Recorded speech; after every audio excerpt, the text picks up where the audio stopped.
Bindi came into heat on June 1st. On June 12th and 13th, she was bred to Aldo, who is a male out of our breeding.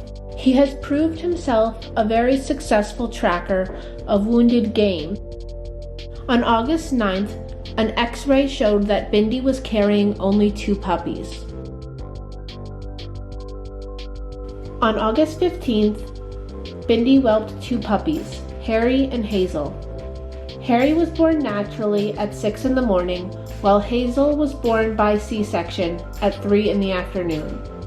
The whelping was full of challenges and deserves to be told in detail.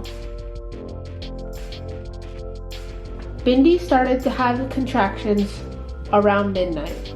Her water broke at 12:30 in the morning. Her contractions were strong and frequent. Usually there is a puppy born within 30 to 90 minutes of the water breaking. We watched Bindi contracting on and off for the next couple of hours. At 3 a.m., we decided to call our regular vet for advice and inquire if they were able to do a C-section on Monday morning if needed.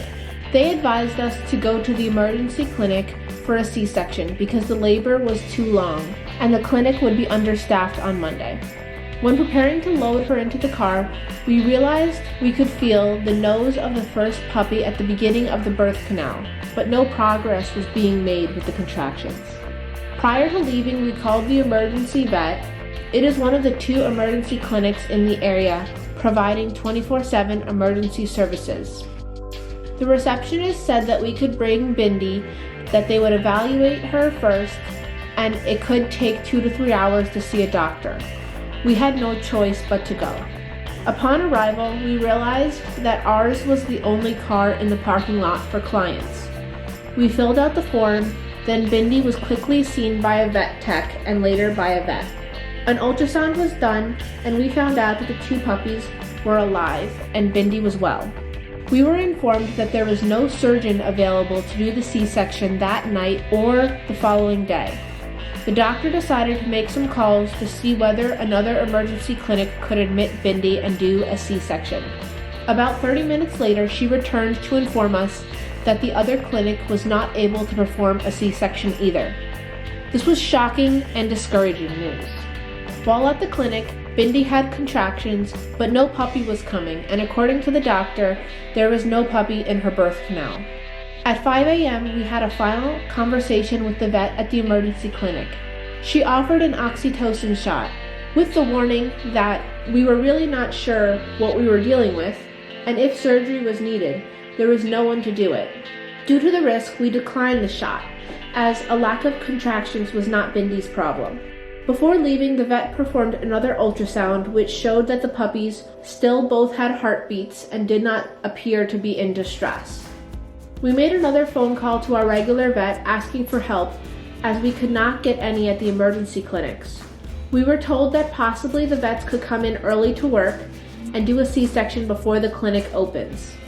The on-call vet said that she would call the other vet who would be working that morning around 6:30 to make the arrangements. Finally, we had some hope. We finally got home around 6. As we took Bindi out of the car, we realized that the first puppy was starting to come out. We tried to make it to the house carrying Bindi, but as we got to the door, the puppy slipped out into my hand. It was a male puppy, thankfully in good shape. After settling in the whelping box, Bindi was finally able to relax as her contractions stopped for the moment. She began bonding with the puppy and took a bit of a rest. We called the vet to let them know she successfully birthed the first puppy, and it was decided to cancel the morning C-section. We hoped that the second puppy would come out soon, but that didn't happen. Bindi had been contracting for 6 hours, and she was getting very tired. As the morning went on, contractions were less frequent, and after a while had basically stopped. Another phone call to the vet was made mid-morning. While they were super busy and short-staffed, the vet said to bring Bindi in so he could examine her and possibly give her a shot of oxytocin at the clinic. We brought her in around 2 p.m. When the vet examined her, he decided against oxytocin. He had previously asked the staff to block off some time on his schedule for Bindi's possible C-section. So he performed the C-section, and we were happily shocked when the second puppy, a female, was alive and well. The first few days post-whelping were difficult. Bindi couldn't relax and was moving the puppies around a lot. But the puppies were gaining weight well, even though she was restless. We gave her more calcium, which seemed to help her relax.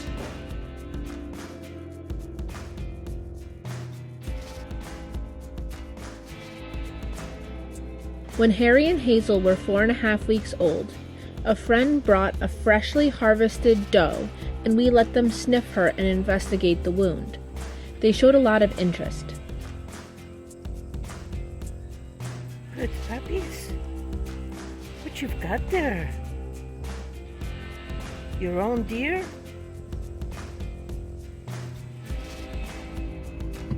Harry and Hazel went on multiple car rides to prepare them for going to their new homes.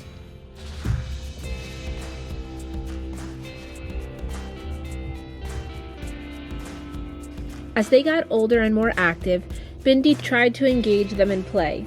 She is very patient with them.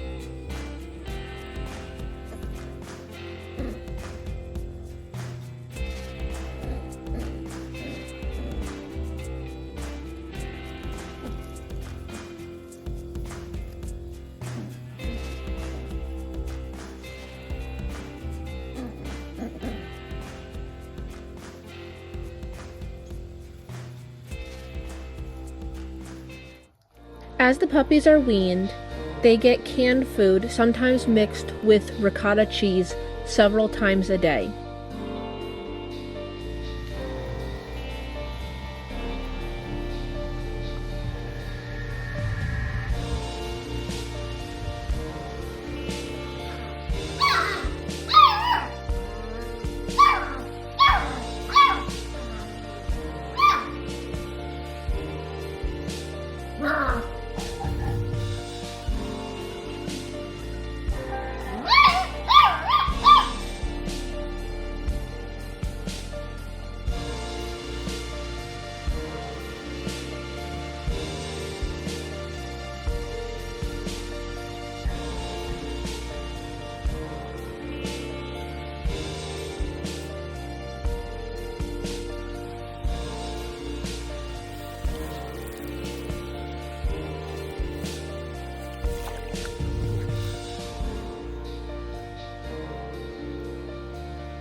Harry and Hazel were introduced to other dogs. Here they are with their Aunt Brownie.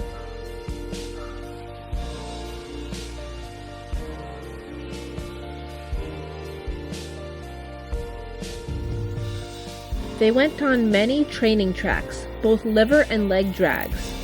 On the first tracks they were together, but the last few were done individually.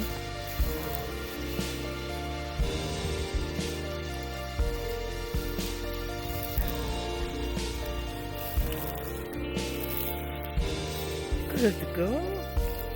What you've got there? Oh, what a good puppy. What a good puppy. What a good puppy. Good boy. Such a good boy.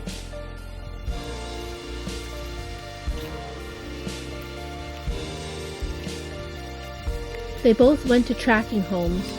Harry will track in Maine, and Hazel will be tracking in Michigan.